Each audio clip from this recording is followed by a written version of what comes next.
Hi, my name is Gil Robertson, president of the African American Film Critics Association.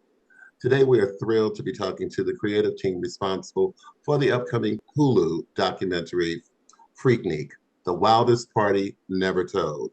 We're going to kick things off by introducing you to the AAFCA members on the call today, starting with Jill Monroe in Los Angeles, Mike Sorrell in Washington, D.C., Chris Johnson, a new AAFCA member in Raleigh, North Carolina, Dana Abercrombie in New York, New York, Ray Cornelius in Atlanta, and Nancy Green in Los Angeles. I'm going to let you guys do what you do so well, and I'll see you on the other side. Every generation has a moment where they come just to have some fun. Atlanta is the mecca for Black people in America. It has multiple historically Black colleges. In the 80s, we said, let's plan a picnic during spring break. Let's call it Freaknik. Freaknik was the greatest Black gathering in America. It was like an entry point into the Black cultural experience. To be able to be in the middle of the street, dancing, laughing, playing your music, it's a moment. The interstate, the highway, was a street party. There wasn't even a word called twerking, it was just called booty shaking. There wasn't no social media, barely had internet. During Freaknik, stars start coming in. You would see Tupac, Goodie Mob, Outkast, Usher Raymond. I'm having a ball out here. I don't know what heaven looks like, but this seems like a version of it. You was lit, okay? The legacy of Freaknik is Black joy, Black self-determination, Black love, Black excellence, Black enterprise. But the legacy of Freaknik is also the ugly side. It started to get a lot more out of control. People were coming by the masses. What the hell just happened? If you tried to bring back Freaknik, it wouldn't be what it was. The streets, the people, the debauchery. Things that I saw, insane.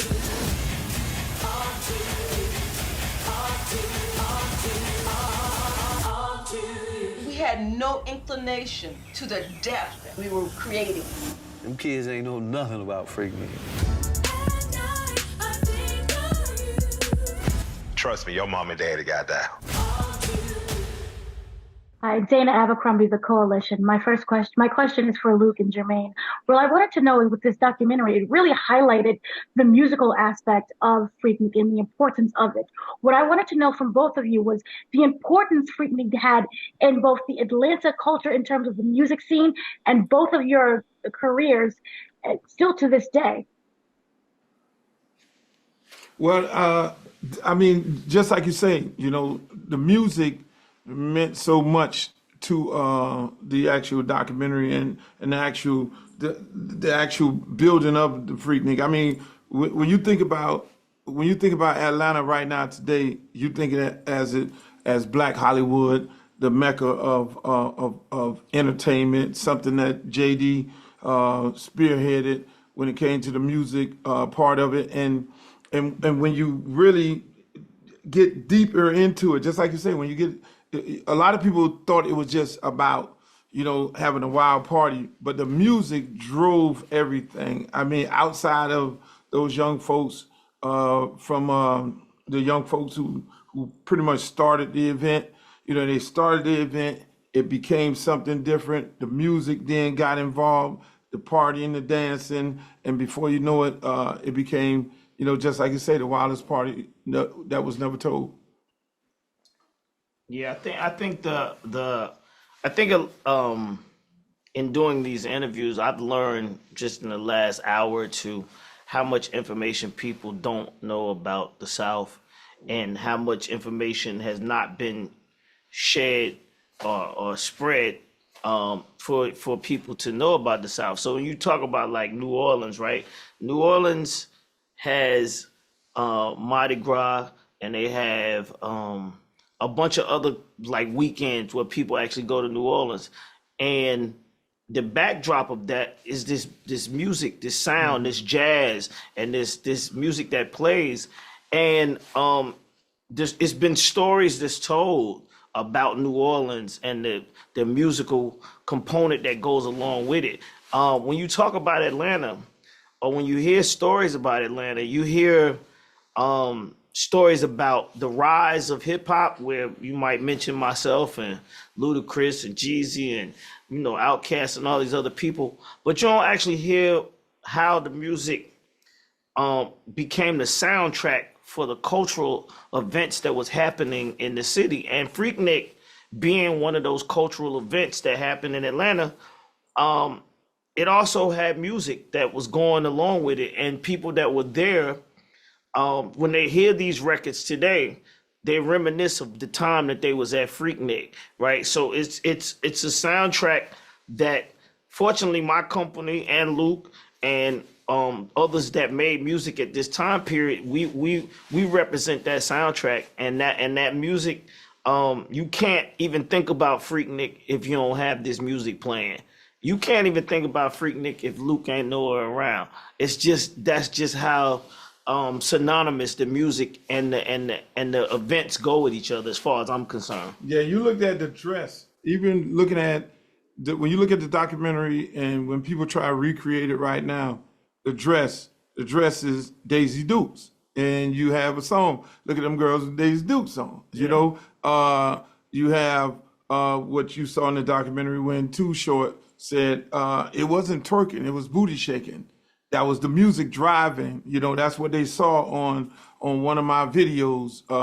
They saw booty shaking. And so the music was played so much an instrumental role into the actual film and the actual building up of what you see right now in Atlanta. And I mean, the title song, My Boo, song that Jermaine and Lil Jon produced. I mean, that was like the classic song. You know, the girls sung that song while they were dancing in the streets and things like that. So the music is a very important aspect of this whole doc and the whole scene.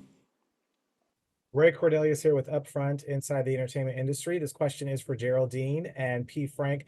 Love the fact that I felt like I was watching a history lesson, because I really didn't know what to expect, but I love the fact that you were able to weave in what was happening politically and socially with Atlanta, as well as how Freaknik and the HBCUs were all coming together, and what that really meant for Atlanta. Can you talk about weaving those two stories together? Because I felt that it was very cohesive, and it made for a really good, I almost feel like this should go to all of this needs to be seen in all the HBCUs. Mm-hmm. Yeah, I think, that's part of the world that we live in, right? All of these things coexist at the same time. So it was important for us to be able to tell the many different layers of Freaknik and all the nuance that really, was a part of the rise and fall of Freaknik. Yeah, I think it is a music documentary, but it's about race, it's about politics, it's about the Olympics, it's about, the rise of Atlanta as the Black capital of America. It's about the rise, of the culture and how all of that really contribute to what we are. I think, a lot of the political power, Black political power that's in Atlanta has been there for a long time. You see the rise of So Def with JD, you see the rise of LaFace, you see the rise of with Dallas. So much of that is really happened in the 90s, and we wanted to make sure, I've been saying along that we gave you the candy and the vegetables, because the candy is Luke with the girls, in the street. The vegetable is, how does this city, Black city, deal with a Black mayor trying to help it, but then a white business establishment who's against it. So, and there's obviously some negative things that happen as well. So just wanted to give you the full course menu, my brother. Hi, I'm Michael Sowe here. My question is for Luke and Jermaine. I'm the youngest one in this call right here, and I can tell you that this was very impactful. Also a member of Divine Nine as well. Is there anything that you guys, want the younger generation or my generation want to take from watching this documentary in terms of not only being proud of the history, that we came from, but also not repeating some history that we're not proud of as well? Well, I think and through these interviews today, we've been talking about the Divine Nine and how important it was. And these young folks coming together who are part of Divine Nine to actually create this event. The unique part of it is what you don't see too many times, even right now today, where you have some Black folks coming together to create an event for other young Black folk, and in such an impactful way, you know. And so when you look at this doc and you see, you know, these young folks coming together, and that's why I mean, did such a great job of telling you the history, where it came from to where it is today. You know, it's, you know, the Divine Nine is so heavily driven nowadays in our culture, as you know, and I'm not a part of it. JD, not a part of it, but our family members. I mean, my brother, all my brothers are Sigmas. You know, all my friends, whether they're Kappas or Q Dogs, and they're, you know, you name it. Our vice president is a AKA. You know, and so it is so much a part of our time right now today, and HBCUs are getting so much credit for such a rich history of education right now. You know, it is, you know, it's a great thing, and we're happy to be able to put that in the film where people can be able to be proud of it back then and to this day right now. Hi, I'm Nancy Green with Film Critique. And first, hi. And first, I want to say, Michael, how do you know you're the youngest person on this call? Okay. Right. Michael, you about to get into trouble. You're in trouble, Mike. You're in trouble, Mike. Don't do it. You should not. But my question is, I wanted to know, with putting this together, were there people that reached out to you that said, you know, don't put me in this, or I want to see the video, like, what do you have of me in this? And also with some of the celebrities, were they like, can I see some of that first before you put that up? How did that go? Well, Jermaine reached out to me and said he was a little guy, and please don't put him in there. Because and so it ended up becoming no, yeah. But for me, a lot of people, I still get calls to this day right now, and I joke people all the time, like, yeah, you're on there. Yeah, you're definitely on there. Yeah, your mama you know, your wife is gonna know that you wasn't holier than thou, but you are on there. And so don't be criticizing your kids for doing all the dancing and listening to Sexy Red and everybody else in the world these days. You are a product of your environment, of your family. Yeah, but you know what's weird is that, you know, everybody is so worried about, was my auntie busting it open? Was Uncle Jimmy the deacon out there, you know, turning up? But I think it's a badge of honor. I mean, you know, kids today, they can't get into some of the craziness that we went through. And so, you know, and by the way, I think people don't realize, and I want to make sure in this interview we say, anytime that you're out publicly dancing or turning up, that's fair game. So if you do it in your house, that's okay. But if you turn it up on the street, you know, that's fair game to put you on TV. So, you know what I mean? Hopefully your aunties are there. We're getting too crazy, man. Nice. Thank you. Thank you. Really fascinating documentary. Hi, Jill Monroe, RSVP with Jill Monroe. I want to ask you, Luke and Jermaine, since so many people came to Atlanta from other states to embrace Freaknik, how do you think when they went back home that impacted the growth of hip hop and the South and Florida's impact on hip hop, because they came there, took that in, and then went back to their respective homes?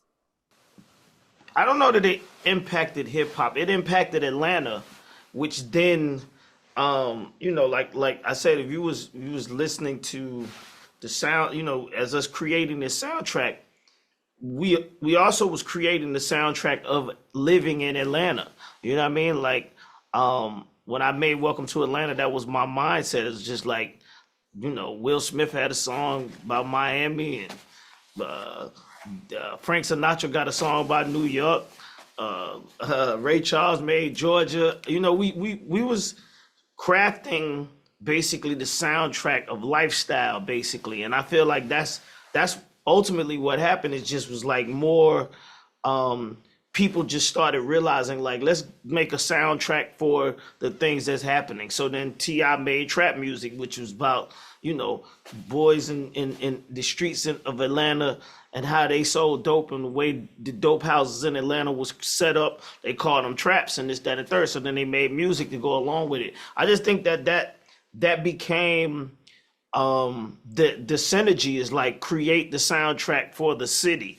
And I feel like they got all of that, that information without somebody actually telling them. It was poured into them from Freaknik because, like earlier I was saying, when at my office at So Def, when Lil Jon presented to me that he wanted to do this So Def based compilation, his whole release date and idea about the music was all surrounded around Freaknik coming to Atlanta and him saying we want to do marketing and create a rap band that say Freaknik So Def, or beach balls and towels for people that's in the street. We had water that had wraps around it with the Afro Man on it, and it was just a big, like Frank was saying, like it's really it was the rise of So Def as far as what was happening in the streets of Atlanta. If you came to Atlanta and you saw this, and you was from somewhere else, you saw this Afro Man,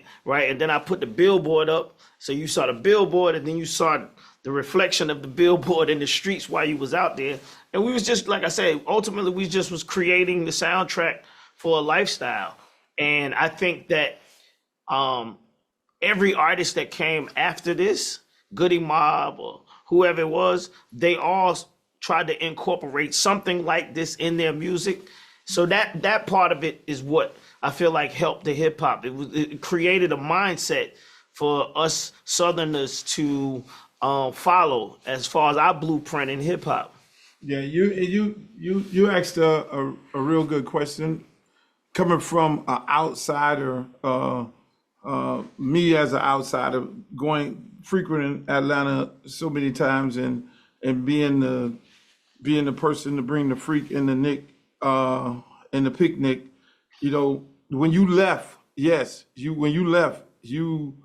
and that's how, I mean, there was such thing called an underground for me and my record label and what we were doing as far as bass. We wasn't on mainstream radio, nowhere in the country. So through HBCUs was how our music was traveling. And so through Freaknik, when people came from California, when they came from the Carolinas, when they came from Texas, and they came to Atlanta to enjoy Freaknik, they got an overdose of Atlanta music, Miami music, bass music, this different type of partying type of music. And they did take it back to their hometowns. And that is how the music traveled and became so popular around the country. I was just talking to a young lady last night that I met at the Century Club in LA. And she told me the story about her,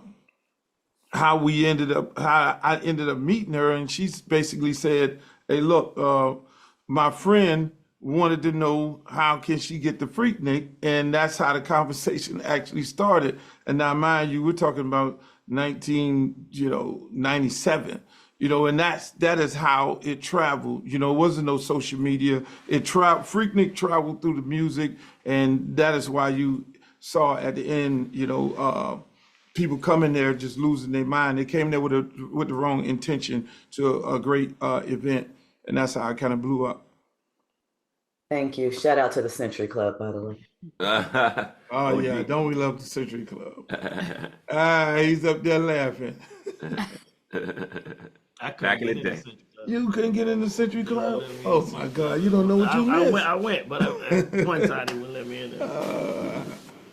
Chris Johnson, Carib Vision Network, Geraldine P. Frank, Jermaine, and Luke, it's good to see all of you. And this question is directed to any of you who want to speak there. How do you think the Freaknik reflects the broader trends or themes in American culture, particularly regarding issues of race, identity, and celebration? We know the music element of it. I could certainly speak on that all day long. But how does the reflection come across on the whole celebration of Freaknik itself? Go ahead. No, I mean, this is a film about Black joy, about Black kids trying to find a place to call their own. They had this spring break situation because a lot of them couldn't afford to go home. And then it kind of ballooned into this big weekend where we could play our music. We could be ourselves. Maybe Daytona wasn't a place for us, so we made our own thing, Freaknik. You know what I mean? And actually, you know, people don't, when you saw the film, Freaknik actually comes from a dance. Freaknik, the freak is a dance, and then they had a picnic and they put it together. So I think, you know, it's about race, it's about class. You talk about the politics of the city of Atlanta and how the city, you know, didn't know what to do with Freaknik, and Olympics definitely didn't want it there. So, you know, I think everybody is watching the film for the turn up and the partying and the shenanigans, and we did give you some of that. But there's a lot of deeper stuff that went on that, you know, people like JD went through as a person trying to shape the culture in Atlanta. So I just want to make sure we gave you the full picture and not just the fun and the partying, you know what I mean? And hopefully you guys, you know, saw that when you watched the film.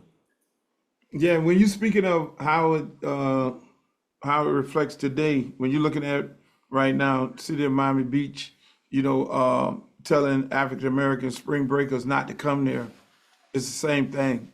You know, and that is my hometown, Miami, and we see that on TV every day. It's no different. So it's a reflection of what it. Some things don't change in this country, unfortunately. You know, Freaknik still lives on with depriving a group of young people from coming together in peace and unity and to have a great time with an organized event. You see that right now today. You know, unfortunately, this country don't want us to have that. I love what you said, Frank. The film is about celebrating Black joy, and God knows we need plenty of that. We'd like to thank you for your time today. On behalf of the world's largest group of Black film and TV critics, thank you. We love this documentary, and we certainly look forward to lifting it up and making sure as many people possible check out Freaknik. You guys have a great day. Appreciate you. All right, Thank Gil. you. Peace, y'all.